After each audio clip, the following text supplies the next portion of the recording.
Physical activity can impact our lives in a way you may not expect. An interview conducted by NerdFitness.com in May of 2017 goes over the story of Anthony, an application developer who talks about his weight loss journey of over 200 pounds. Before he starts this journey, he describes himself as an insecure individual who couldn't even talk to girls just because of his obesity.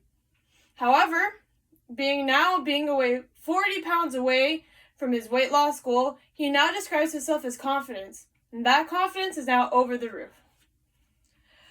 According to CDC.gov, which was last updated in May of 2024, 2 people die every minute from a heart attack, and annually around 579,000 people leave the emergency room with a diagnosis of type 2 diabetes.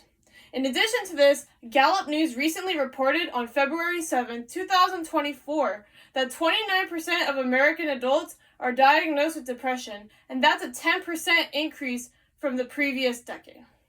If exercise was talked more about in our society, these concerningly high numbers would significantly decrease. Today, I will tell you 3 reasons why you should exercise daily. First, I'll talk about the physical consequences of not doing so.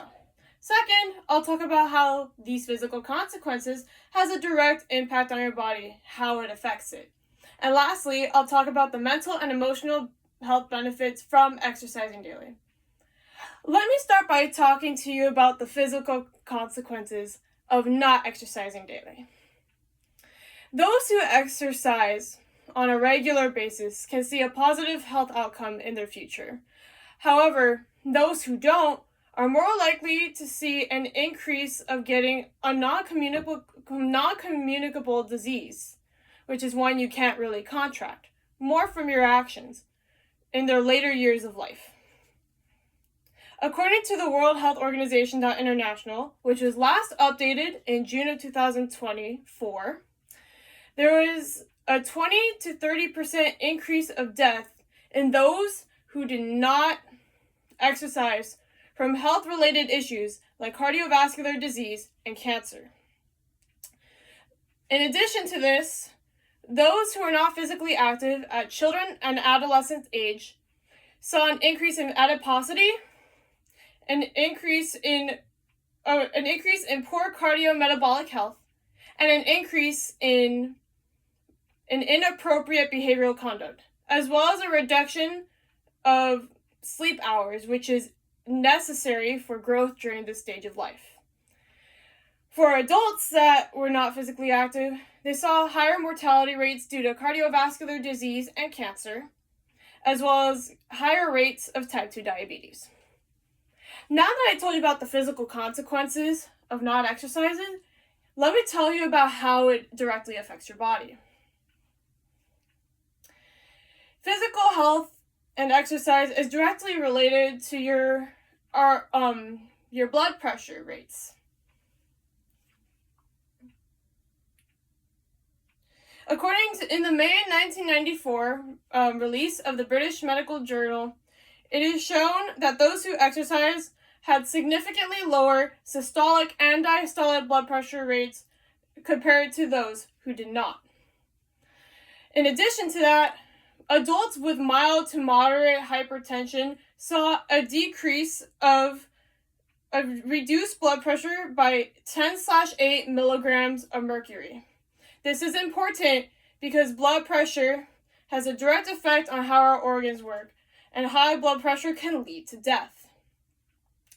In addition to this, it is shown that exercise can be used as a treatment option as well compared with other drugs and medicine.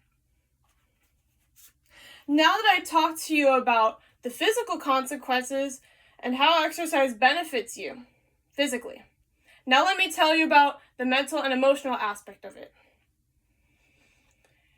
Exercise impacts mental and emotional health in a positive way, and mental and emotional health is not talked about in our society enough, and there's enough proof to show it. There are 2 ways I can think of off the top of my head how exercise can improve your mental health. First, it is shown that exercise can help those who have drug addictions. In the December 2014 release of the Scandinavian Journal of Public Health, it was shown that those who had drug addictions reported a positive increase in their quality of life and mental health after they were placed in a group exercise program. This is important because today we are seeing an increase in drug addictions, especially in easily accessible items like nicotine. According to the NIDA.nih.gov, which was last updated in December of 2023, this makes up about 10% of our American population. If we implement exercise into programs such as drug rehabilitation programs, we are able to decrease that number. In addition to this, exercise has been proven to alleviate symptoms of common mental health disorders such as anxiety and depression. In the October 2017 release of the British Medical Journal, exercise showed to reduce risk of depression by 44%, and of the people they studied, 12% of the cases could have been prevented if they had exercised. In the past few decades, mental health disorders such as depression, anxiety, and other related symptoms have been skyrocketing, as well as the results coming from those mental health disorders, like suicide and crime rates. If exercise were to be talked about, say in therapy, or again, rehab for those who are in it for mental health disorders, we can see these effects going down, and we can see happier and safer societies. Today, I told you 3 reasons why you should exercise daily. First, there are consequences to your physical health if you don't. Second, it directly affects your body and your vital systems. And third, it has a direct effect on your emotional and mental well-being. So the next time you ask, is it worth putting this off?